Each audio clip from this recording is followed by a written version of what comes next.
اس کا تذکرہ کوئی جلدی اس کا نہیں کرتا. حالانکہ اس قدر خوشحال حضرت ابو ہریرہ رضی اللہ تعالیٰ عنہ کے بارے میں کوئی سوچ سکتا ہے کہ جس عورت کے غلام تھے کفر کی حالت میں، اس سواری پہ چلتی تو کہتی ہمارے پاس تم پیدل آؤ اور ہمارے وہاں جہاں میں جا رہا ہوں وہاں پہنچنے کے پہلے تم وہاں کھڑے ہو رہنا. کہتے میں بھگ بھگ کر کے جاتا تھا کہ اربابنی کو اتاروں وہاں.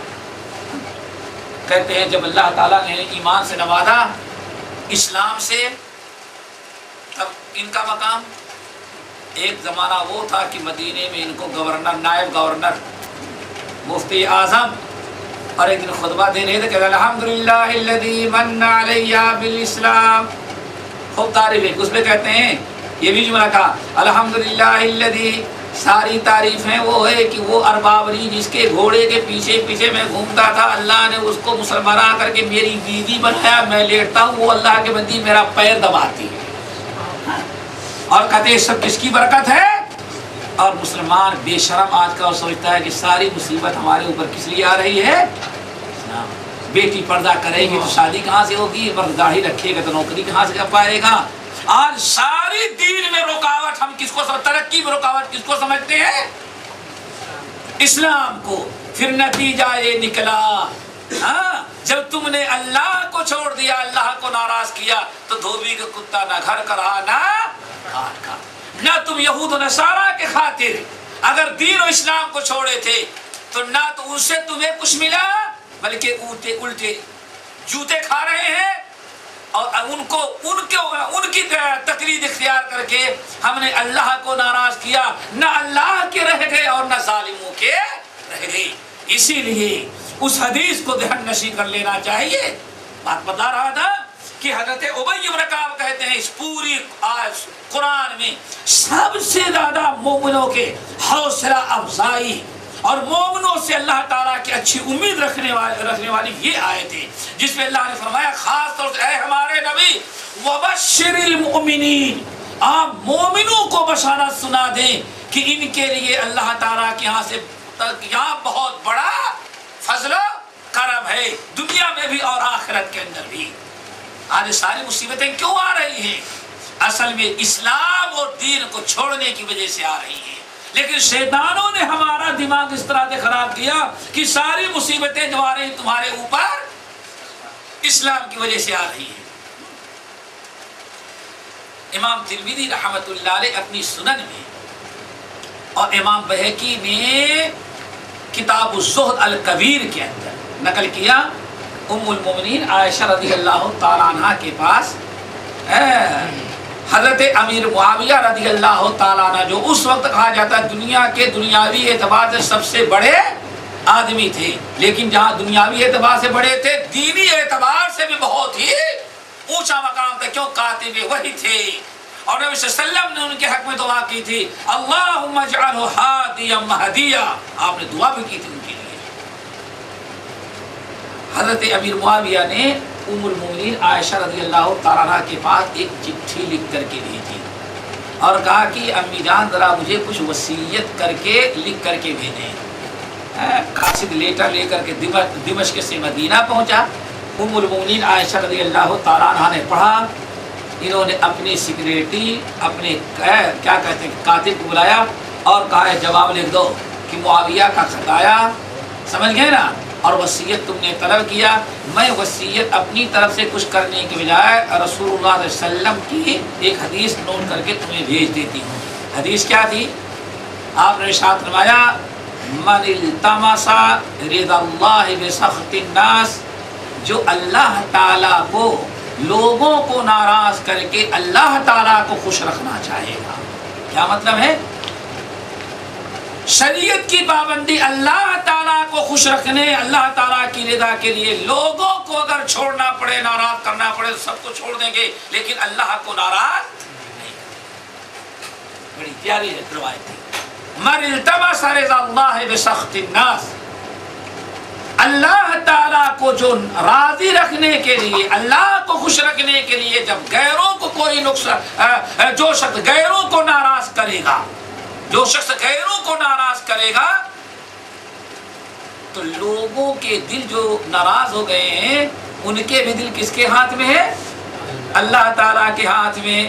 تو ایک دن اللہ تعالیٰ اپنا فضل و کرم یہ کرے گا ان قریب کہ جتنے لوگوں کو اس نے اللہ کے لیے ناراض کیا تھا اللہ تعالیٰ سب کے دلوں کو اس سے راضی کر دے گا, اس کے ہمنوا اور ہمدرد بن جائیں گے. لیکن اس کے اگر برخلاف ہوا من التمس رضا الناس بسخط اللہ, اور جو لوگوں کو خوش کرنے کے لیے اللہ کو ناراض کرے گا تو ان قریب اللہ کو ناراض کر کے جو غیروں کو جس نے دو لوگوں کو راضی کیا ہے ان لوگوں کے دل بھی اللہ تعالیٰ ہی کے ہاتھ میں. ان قریب اللہ تعالیٰ تو پہلے ہی سے ناراض ہو گیا تھا, ان تمام لوگوں کو اللہ تعالیٰ اس سے بھی ناراض کر دیں گے. لا الہ الا, جس کو میں نے کہا نہ دھوبی کے کتا گھر کا رہا نہ گھاٹ کا, نہیں اللہ کو راضی کر سکا نہ اللہ کے بندوں کو. کیوں؟ اللہ تعالیٰ کا وعدہ ہے اگر انسان اللہ تعالیٰ کو راضی کرنے کی کوشش کرے, اللہ تعالیٰ کی رضا میں جو بھی رکاوٹ بنے, باپ بنتا ہے اس کو بھی چھوڑ دیا جائے گا, بیوی کی بھی چھوڑ دیا جائے گا, دوست احباب کو بھی ترک کر دیا جائے گا, بیوی بچوں کو بھی ترک کر دیا جائے گا. کب؟ جو اللہ تعالیٰ کی رضا میں رکاوٹ بنے گی. صحابہ کرام نے ہجرت کیوں کیا؟ ایمان لانے کے بعد اپنے وطن کو کیوں چھوڑا؟ کاروبار کیوں چھوڑے؟ صرف یہ مقصد تھا کہ کیوں؟ اللہ کی رضا ہے, سب کچھ چھوڑ کر کے ہجرت کر کے مدینہ پہنچ جانے میں. جب لوگ اللہ کو راضی کریں گی, اللہ کی رضا کو حاصل کرنے میں اگر لوگوں کو ناراض بھی کرنا پڑے گا تو اللہ تعالیٰ کا وعدہ ہے ان الذین آمنوا وعملوا الصالحات سیجعل لهم الرحمن ودا. اللہ تعالیٰ نے وعدہ کر رکھا ہے کہ جو ایمان لائیں گے اور عمل صالح کریں گے ان قریب اللہ تعالیٰ ایسے نیک لوگوں کی محبت دنیا کے تمام لوگوں کے دلوں میں پیوست کر دے گا. یہ اللہ تعالیٰ کا وعدہ ہے. تو حتی الامکان عرض کر رہا تھا کہ بھائی ہم کو لوگوں نے پٹی پڑھایا, ہمارا دماغ خراب کیا کہ بھائی اگر دنیا کی نعمتوں سے فائدہ اٹھانا ہے تو صرف اسلام کو تو چھوڑنا ہی پڑے گا. اسلام پر چل کر کے اسلام کی پابندی کر کے بہرحال دنیا میں نہ آزادی ہے مل سکتی ہے اور نہ اللہ تعالیٰ کی نعمتوں سے پھل کھا سکتے ہیں. اور اس کی ایک مثال آپ لوگوں کو دیں. آپ ذرا بتائیں ٹھنڈے دن سے اللہ تعالیٰ نے مومنوں کو کیا کیا چیزیں کھانے کی اجازت دی ہے؟ کوئی پابندی نہیں ہے.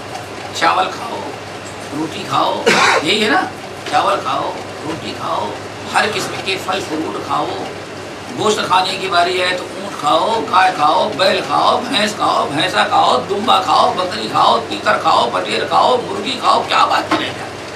ارے اتنی چیزیں اللہ نے حلال کی ہیں, ایک ایک چیز کا گوشت ایک دن کھانے لگے تو میں سمجھتا ہوں سال ایسے ہی گزر جائے.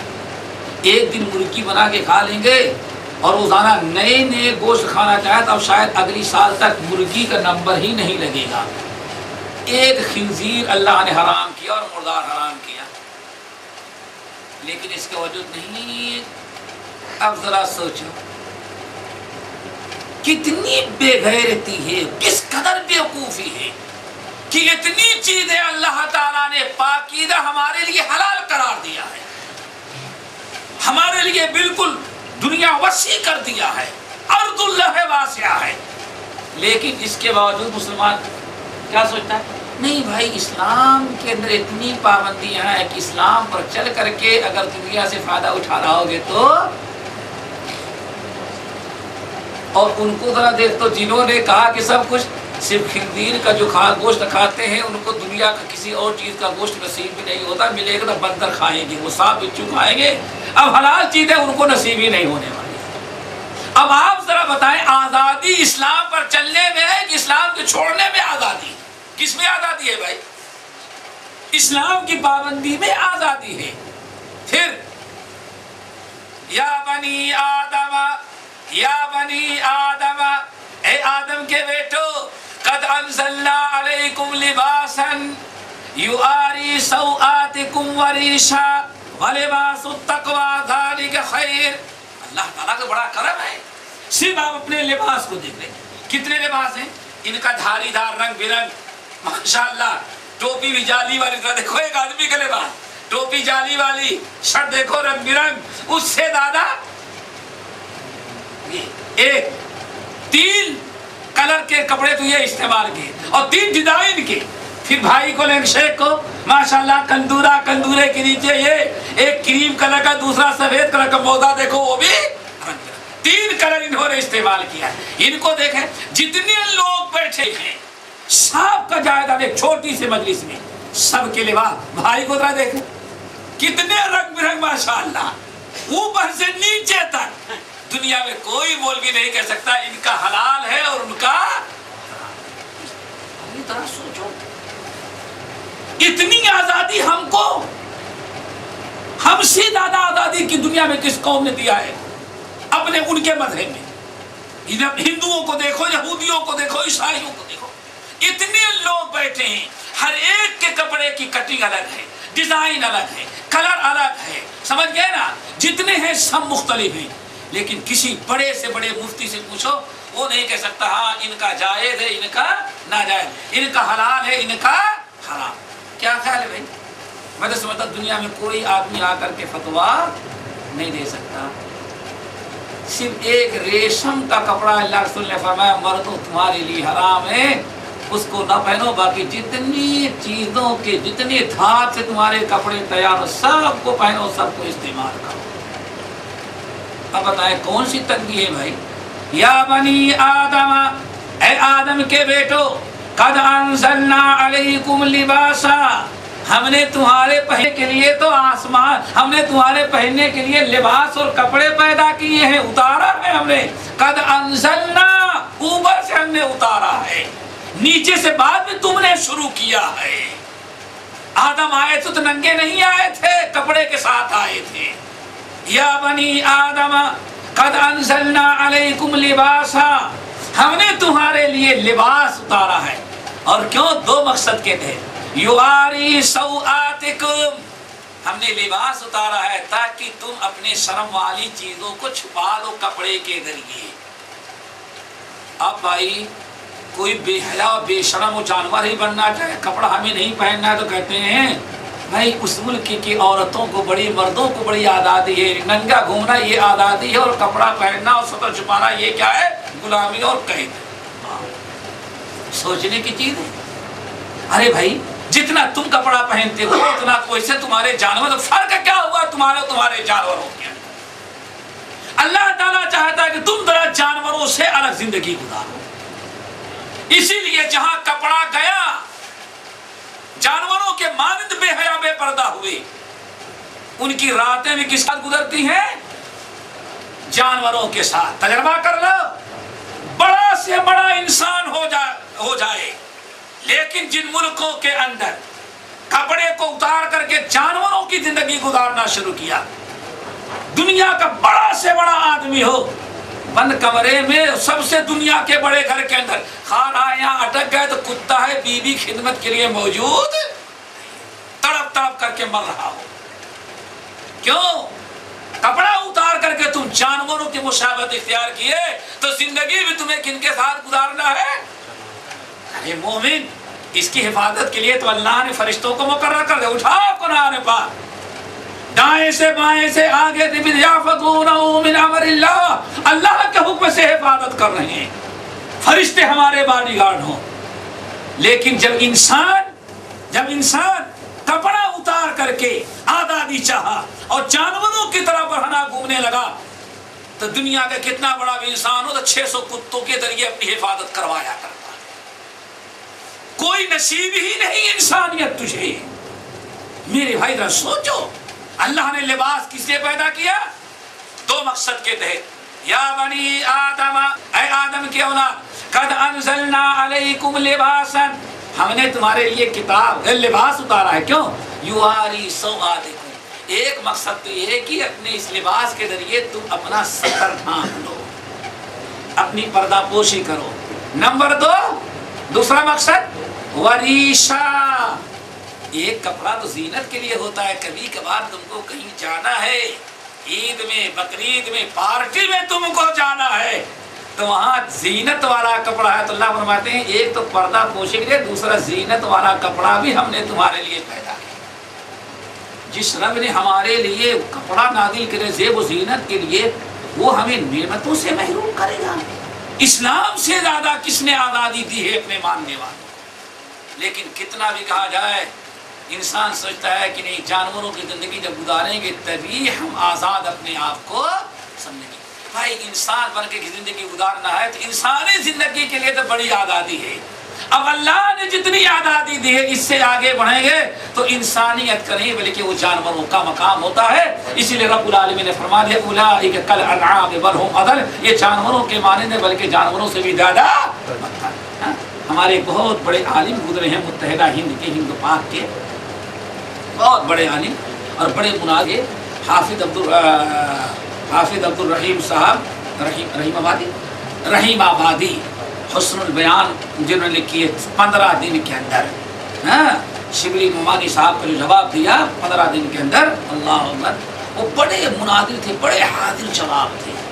ایک مرتبہ کہیں وہ جب میاں صاحب سے پڑھ کر کے دلی سے آئے اور اپنے علاقے میں کام کرنا شروع کیا کتاب و سنت کا، تو لوگ بڑے مخالف ہو گئے۔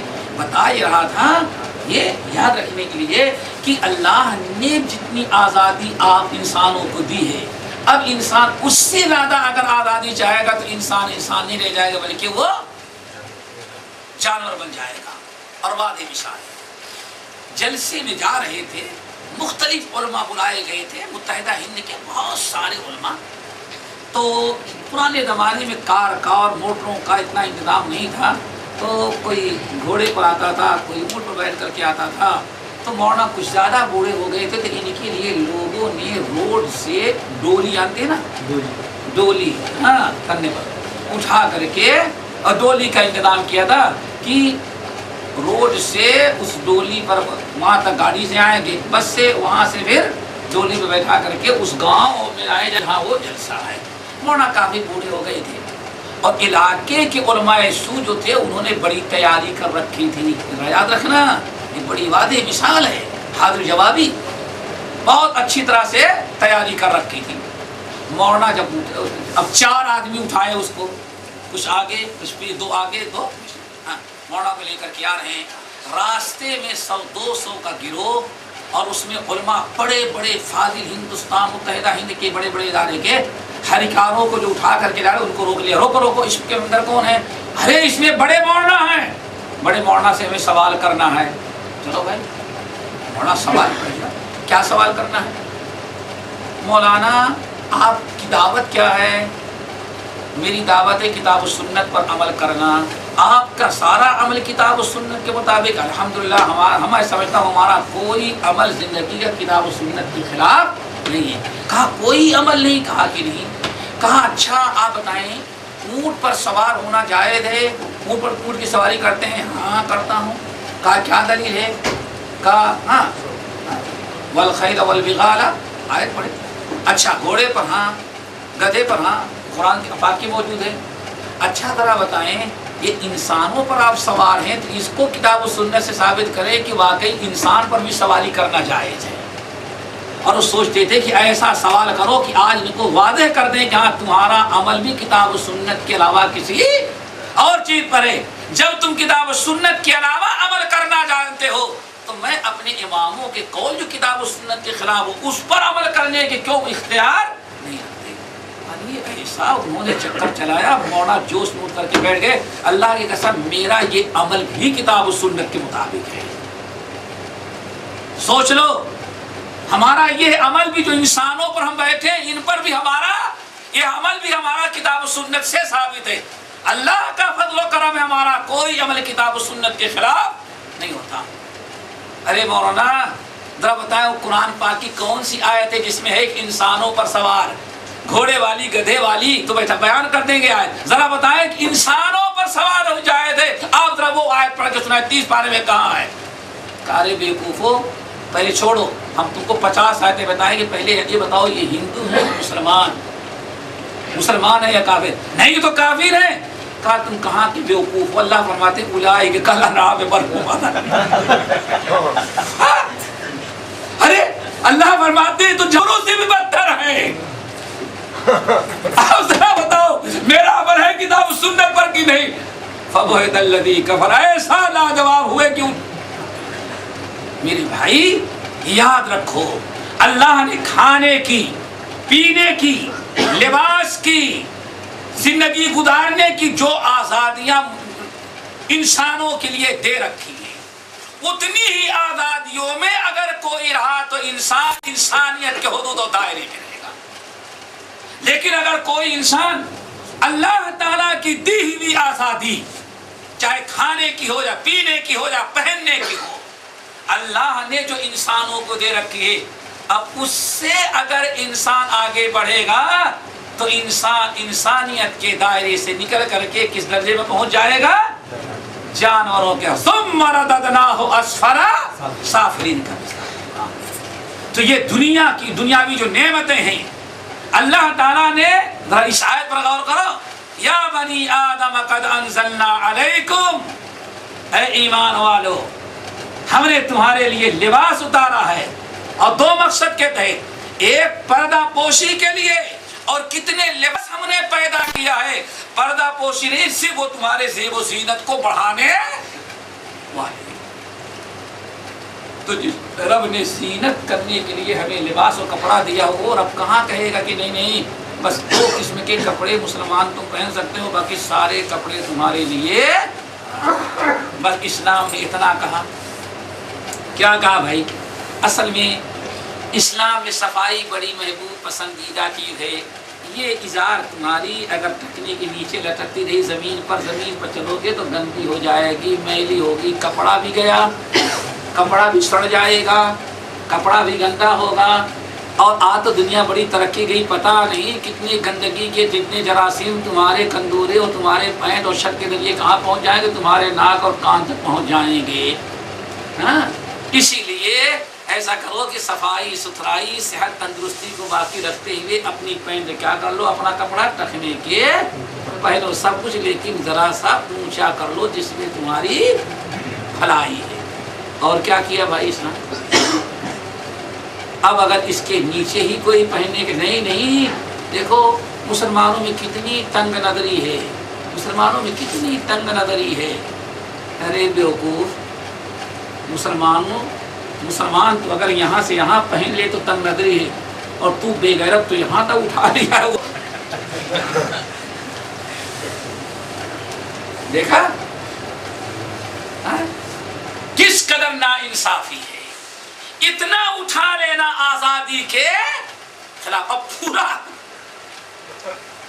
چڈی پہن کے گھومے وہ آزادی کے خلاف نہیں۔ سوچو ذرا سا، یہ ساری سازشیں جو تیار کی گئی ہے مسلمانوں، تم کو اس کا ایک ہی جواب یاد رکھنا، وَدُّوا لَوْ تَكْفُرُونَ كَمَا كَفَرُوا فَتَكُونُونَ سَوَاءً۔ اصل میں یہ ظالم چاہتے ہیں کہ اپنی نظریات، اپنی تہذیب، اپنی ثقافت تمہارے اندر عام کر کے جیسے وہ کافر ہو چکے ہیں، بے دین ہو چکے ہیں، ویسے تم کو بھی بے دین، بس اس کے علاوہ کوئی مقصد نہیں۔ پھر سورۃ النساء کی دوسری آیت وہ بھی ذرا سنو۔ اللہ تعالیٰ چاہتا ہے ان یتوب علیکم، اللہ تعالیٰ اپنا فضل و کرم تمہارے اوپر کرے، لیکن وَيُرِيدُ الَّذِينَ يَتَّبِعُونَ الشَّهَوَاتِ أَن تَمِيلُوا مَيْلًا عَظِيمًا، لیکن یہ اپنے نفس کی پیروی کرنے والے یہ چاہتے ہیں تم بھی اللہ تعالیٰ کے قانون اور نبی کی سنت کو، طریقے کو چھوڑ کر کے تم بھی اپنے نفس پرست ہو جاؤ، جیسے وہ جو کچھ کر رہے ہیں وہی تم بھی کرنے لگو گے، تو جیسے وہ اللہ کی رحمتوں سے محروم ہے تم بھی اللہ تعالیٰ کی نصرت اور مدد سے۔ مقصد اصل میں اتنا ہی ہے، ہمارے حرام کھلائے، حرام پہنائے۔ تو میرے بھائی اس آیت کے متعلق ابی بن کعب رضی اللہ تعالیٰ عنہ کا قول یاد رکھیں، جو اتنی بات لمبی ہو گئی کہ کہتے کیا ہے، وَبَشِّرِ الْمُؤْمِنِينَ، ہمارے نبی آپ بشارت و خوشخبری سنا دے مومنوں کے لیے، مومنوں کو۔ اور کیا بشارت؟ بِأَنَّ لَهُم مِّنَ اللَّهِ فَضْلًا كَبِيرًا، کہ مومنوں کے لیے اللہ تعالیٰ کا بڑا فضل و کرم ہے، اللہ تعالیٰ نے فضل کبیر کرنے کا وعدہ کر رکھا ہے۔ دنیا میں بھی، اور دنیا سے بڑا فضل و کرم اللہ تعالیٰ مومنوں پر کہاں کرے گا؟ یہی کیا بڑا فضل و کرم ہوگا۔ بعد مخلصین موحدین، جیسے کہ بخاری اور مسلم کی روایت ہے، اتنا بڑا فضل و کرم اور کیا ہوگا اللہ تعالیٰ کا مومنوں کے اوپر، کہ صحیحین کی روایت، بعد موحدین مخلصین جنہوں نے اپنے ایمان اور عقیدے کو ہر قسم کے شرک سے بچایا ہوگا، نیکیاں اگر کم بھی ہیں تو اللہ تعالیٰ فرماتے ہیں بھائی تم تو جاؤ گے جہنم، لیکن تھوڑی دیر کے بعد بندہ بڑا اپیل کرے تو اللہ تعالیٰ فرمائے اچھا ایسا کرو، اس جہنم کا گڈھا تو بھرنا ہے جو تمہارے لیے بنایا تھا، اس حشر کے میدان میں کسی یہودی کو پکڑو اور یہودی کو اس کے اندر ڈال دو تو تم کو آزاد کرو۔ اللہ اکبر، بِأَنَّ لَهُم مِّنَ اللَّهِ فَضْلًا كَبِيرًا۔ اس لیے ایمان اور بلدھاری کے ساتھ ساتھ سوچ رکھو کس کو پکڑ ڈالنا ہے۔ یہ ایمان والوں کو پر اللہ کا آگے وَلَا تُطِعِ الْكَافِرِينَ وَالْمُنَافِقِينَ، ایمان والو اللہ تعالیٰ نے جو فضل کرم کا تم سے وعدہ کیا ہے کب تمہیں ملے گا؟ جب تک تم اطیعوا اللہ واطیعوا الرسول، اللہ نے جو وحی نازل کی ہے کتاب و سنت کی شکل میں اس کی پیروی کرو گے۔ اسی لیے اگر تم چاہتے ہو کہ اللہ تعالیٰ نے جو فضل کرنے کا وعدہ کیا ہے تم پر اللہ تعالیٰ کے فضل و کرم اور نصرت کا دروازہ کھلا رہے تو وَلَا تُطِعِ الْكَافِرِينَ وَالْمُنَافِقِينَ، ان کفار اور منافقین کی کبھی باتیں نہیں سننا، ان کی باتوں میں نہیں آ جانا۔ کیوں؟ یہ دونوں گروہ جو ہیں، ایک تو منافق کا ہے، سمجھو پہلے، ایک کس کا ہے؟ منافق کا، اور دوسرا کافروں کا۔ کافر بھی بڑی کوشش کرتے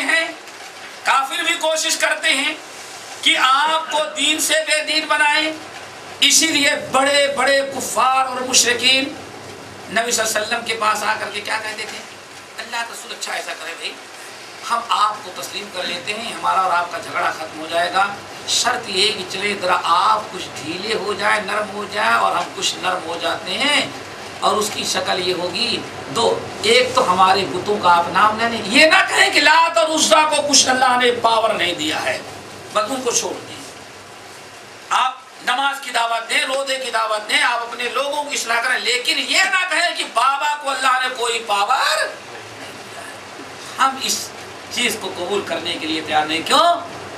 ہؤلاء شفعاؤنا عند اللہ، ہماری ساری مرادیں تو انہی کی برکت سے پوری ہوتی ہیں، جب تک ان کو ہم ان کی نیاز نہیں دیں گے اور ان کے سامنے نہیں جھکیں گے، ان کو اللہ تعالیٰ کے یہاں اپنا سفارشی نہیں بنائیں گے، تو پھر اللہ تعالیٰ اتنی اونچی ذات ہے کہ ہم ایک بڑا آفیسر کے پاس نہیں پہنچ سکتے جب تک چپراسی کو نہ کھلا، پہلے ایجنٹ کو پکڑو، گیٹ تک پہنچائے گا، گیٹ والے چپراسی کو دے گے تو وہ ذرا اندر بڑھائے گا، پھر اندر والا کچھ لے گا تو وہ اور آگے بڑھائے گا، وہ دسینوں واسطے کے بعد پھر ہماری فائل کہاں پہنچے گی؟ بڑے آفیسر۔ تو جب یہ نیچے والے آفیسر کے پاس ہم نہیں پہنچ سکتے بغیر اتنے واسطے کے کھلائے پلائے، تو اوپر والا تو بہت اونچا آفیسر ہے، وہاں بغیر سفارش اور واسطے کے کیسے پہنچ؟ وما قدر اللہ حق قدری، اس قسم کے عقیدہ رکھنے والوں نے اللہ کو جیسے پہچاننا تھا انہوں نے اللہ تعالیٰ کو پہچانا ہی نہیں، اللہ تعالیٰ کی قدر ہی نہیں کی۔ انہوں نے اللہ تعالیٰ کو کیسے سمجھا؟ دنیا کے ظالم آفیسروں رشوت خوروں کے مانند، کہ جب تک ان کو نہ کھلایا پلایا جائے نیچے والوں کو تب تک اوپر والا بھی نہیں سکتا۔ اللہ فرماتے خبردار اللہ کے لیے ایسی مثالیں نہ کاٹو۔ هؤلاء شفعاؤنا عند اللہ ما نعبدهم الا ليقربونا الى الله زلفى، ہم تو ان کی نیاز اور ختم اس لیے صرف دیتے ہیں کہ اس کی برکت سے ان کی روحیں خوش ہوگی تو اللہ تعالیٰ تک ہمیں اپنی فریاد پہنچانا آسان ہوگا۔ اور میں سمجھتا ہوں آج بھی سارے دھندے اسی نظریے کے ہیں۔ تو کفار مکہ نے کہا بس ہمیں ہماری حالت پر چھوڑ دیں، آپ اپنی حالت پر ہیں، آپ کچھ بھی کہیں لیکن یہ نہ کہیں جس سے ہمارا ماحول ہوتا ہے، ہمارے آدمی بگڑ جاتے ہیں، کیا ہے؟ آپ ان کو نہ چھیڑیں، آپ سچائی کی دعوت دیں، نماز کی دعوت دیں، روزے کی دعوت دیں، لیکن عقیدے پر آپ بات کرتے ہیں تو سب سے پہلے اٹیک کس پر کیا آپ نے؟ ہمارے ان اولیاء. بت کہاں تھے بھائی؟ وہ تو بت ولی کے تھے. ہاں ہمارے اولیاء پر. اس لیے ذرا آپ ان کا تذکرہ چھوڑ دیں، ہم آپ کے ساتھ ہیں. نمبر 2، ایسا کر لیتے ہیں 1 سال مکے میں آپ کا دین چلے اور دوسرے سال آپ کا دین روک دیا جائے. ہم اس طرح سے مصالحت کریں، دونوں مل کر کے رہیں. یہی تجویز پیش کیا نا. اللہ فرماتے ودوا لو تدہنوا فیدہنون. اے نبی یہ تو یہاں تک آ گئی یہ بات. پہلے تو کہتے تھے ہم تم لوگوں کو رہنے ہی نہیں دیں گے. اب ان کے بعد یہاں تک سمجھ میں آ گئی نہیں آپ بھی حق پر ہیں، لیکن وہ چھوڑنے کے لیے تیار نہیں اپنے مذہب کو. اس لیے اب ایک نئی تجویز پیش کرتے ہیں. کیا؟ ودوا، وہ یہ چاہتے ہیں لو تدہن، آپ ذرا ڈھیلے پڑ جائیں، گول مول بات کرنے والے ہو جائیں، آپ مداہنت کرنے لگے، ذرا آپ نرم پڑ جائیں. فیدہنون، تو وہ آپ سے زیادہ نرم ہونے کے لیے تیار ہیں. یہ تجویز پیش کریں. لیکن اللہ کیا؟ فلا تطع كل حلاف مہین ہماز مشاء بنمیم مناع للخیر معتد اثیم عتل بعد ذلك زنیم ان كان ذا مال وبنین. اللہ نے آیت نازل کی، خبردار فلا تطع كل حلاف مہین. یہ ذلیل اور جھوٹی قسمیں کھانے والے کفار اور مشرکین کتنی بھی قسمیں کھا رہے ہیں، خبردار آپ ان کی تجویز کو قبول فاصدع بما تؤمر. آپ کو جو کہا جاتا ہے کھول کھول کر کے بیان کر دیں اور ان مشرکوں سے آپ کنارہ کشی اختیار کریں. ایک تو یہ مشرکین، اور ایک بڑا خطرناک گروہ تھا جن کو منافقین کہا جاتا تھا. یہ کیا؟ باغ ماں بھی خوش رہے راضی رہے سیاد، یہ دونوں کو لے کے چلنا ہے. یہ اپنے آپ کو بڑے ہوشیار سمجھتے تھے، جو دونوں سے لیتے تھے، ادھر سے بھی. اور یہ کیا تھے؟ یہ سوچتے تھے کہ انما نحن مسلمون، بھائی ہم ان کی طرح بہت زیادہ شدت نہیں، یہ لوگ مصلحت نہیں جانتے، حکمت نہیں استعمال کرتے. آج بھی کتنی نام نہاد دینی تنظیموں کا نظریہ بنا ہوا ہے، سب کو لے کے چلو. اگر سب کو لے کے چلنی ہی میں کامیابی تھی تو نبی کو اتنے جہاد کرنے کی ضرورت ہی نہیں تھی، ہجرت کرنے کی ضرورت ہی نہیں تھی، مصالحت کر کے مکے ہی میں رہ گئے ہوتے. ان واقعات کو دیکھنے کے بعد اندازہ لگے گا وہ تحریکیں اور وہ تنظیمیں جن کی دعوت واقعی اسلام کی دعوت ہے، کی دعوت ہے. اور کون ہے جو روشن خیالی کے ذریعے دعوت نہیں دے رہے ہیں بلکہ حق اور باطل کو گٹ گٹ کر کے اپنا ایک تنظیم چلانا چاہتے. سب کے سامنے بات سمجھ میں، سب کو بات سمجھ میں آ جائے گی. بہرحال وہ روشن خیالوں کا ٹولہ کیا تھا؟ بھائی اتنی شدت سختی باتیں نہیں، یہ نہیں وہ نہیں. یہ چاہتے تھے کہ ہم دونوں کو لے کر کے چلے، اور جس کو آج کے اسلام کیا کہیں گے؟ بڑے روشن خیال.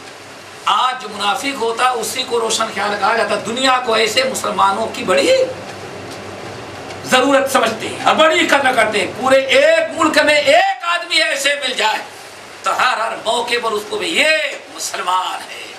ایسے مسلمانوں کی ضرورت ہے میرے بھائی، ایسے مسلمانوں کی ضرورت اسلام کو نہیں ہے، ان کافروں کو.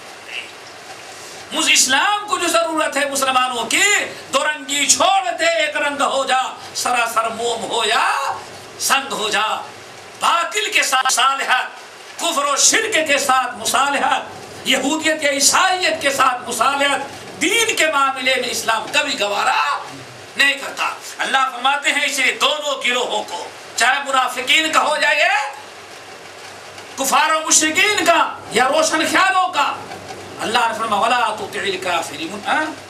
خبردار ہمارے نبی آپ کافروں کی اطاعت نہ کریں، والمنافقین، اور نہ تو منافق. ان گروہوں کی بڑی بڑی جو تجویزیں آتی ہیں، تجاویز، قرارداد. کیا قرارداد؟ اور کبھی کیا کہہ دیجیے نیو ورلڈ آرڈر. کیا کہا؟ New world order. New world order. یہ بھی اسی سارا چکر ہے. یہ جو تجویزیں پیش کی جا رہی ہیں، اللہ تعالیٰ خبردار، نہ تو کافروں کی بات سنو اس معاملے میں اور نہ تو منافقوں کی ودع اذاہم، اگر یہ آپ کو تکلیف دے رہے ہیں، آپ کو ستا رہے ہیں، آپ کو دبانے کی کوشش کر رہے ہیں، تو آپ ان کی تکالیف کو نظر انداز کریں، صبر کریں، وتوکل علی اللہ، اور توکل رکھیں اللہ تعالیٰ کی صبر۔ یہ اصل میں ایمان والوں کو اللہ تعالیٰ نے تعلیم دی، وتوکل علی اللہ، آپ توکل کریں کس پر؟ اللہ کی ذات پر، وکفی باللہ وکیلا، اور اللہ تعالیٰ آپ کی مدد کرنے کے لیے، آپ کی بگڑی بنانے کے لیے، آپ کی حفاظت کے لیے اللہ وحدہ لا شریک کافی ہے۔ سمجھ گئے نا؟ اس لیے ہمیشہ ان آیات کو دونوں کو رکھیں۔ پہلے پر کیا؟ اللہ تعالیٰ نے وعدہ کیا ہے مومنوں کو خوشخبری سنا دیں بِأَنَّ لَهُم مِّنَ اللَّهِ فَضْلًا كَبِيرًا، اور اس کے بعد اللہ نے فرمایا فضل کبیر کب تمہیں نصیب ہوگا اللہ تعالیٰ کا؟ جب تک آپ منافقین اور مشرکین اور منافقین کی باتوں کو نہیں مانیں گے۔ اگر آپ ان کی باتوں کو لینے لگے، نہیں یہ بھی چھوڑو، یہ بھی چھوڑو، یہ بھی شدت پسندی سکھلاتی، یہ بھی دہشت گردی، اگر یہی سب چھوڑنے لگو گے میرے بھائی تو پھر دنیا تو چاہتی ہے وہی جو میں نے آیت پڑھی، وَدُّوا لَوْ تَكْفُرُونَ كَمَا كَفَرُوا، اصل میں یہ تمنا ان کی خواہش ہے۔ وَدَّ كَثِيرٌ مِّنْ أَهْلِ الْكِتَابِ، ہمارے نبی ذرا ہوشیار ہیں، پہلے پارے کیا ہے، بہت سارے اہل کتاب اور کفار کی یہ کوشش ہے لَوْ يَرُدُّونَكُم مِّن بَعْدِ إِيمَانِكُمْ كُفَّارًا حَسَدًا، ان کو آپ سے جلن ہے کہ اللہ تعالیٰ آپ کے اوپر اپنا فضل و کرم کیوں کر رہا ہے، فتوحات آپ کو نصیب کر رہا ہے، دنیا کی عزت سے آپ کو اللہ تعالیٰ نواز رہا ہے۔ ان اہل کتاب یہود و نصارہ کو یہ حسد ہے کہ یہ ساری رحمتیں مسلمانوں پر کیوں نازل ہو رہی ہیں، اس لیے وہ کوشش کر رہے ہیں کہ تم کو دوبارہ پھر اسلام سے نکال کر کے کفر میں داخل کر دیں۔ لیکن مسلمان کو سوچتا ہے یہ ایک مرتبہ مسلمان گھر میں پیدا ہو جانے کے بعد اور نام محمد اسلام اور عبداللہ محمد رکھ لینے کے بعد کچھ بھی کر ڈالے وہ کافر نہیں ہو سکتا، اور یہی ان کی سازش ہے کہ نام تو رہے لیکن عقیدہ نظریہ عمل کفار اور مشرکین کو ہو جائے۔ اللہ نے فرمایا وَكَفَىٰ بِاللَّهِ وَكِيلًا، سب کی تجاویز کو رد کریں، اللہ تعالیٰ کی ذات پر بھروسہ کریں، اور اللہ تعالیٰ ہی آپ کا کارساز ناصر ہوگا۔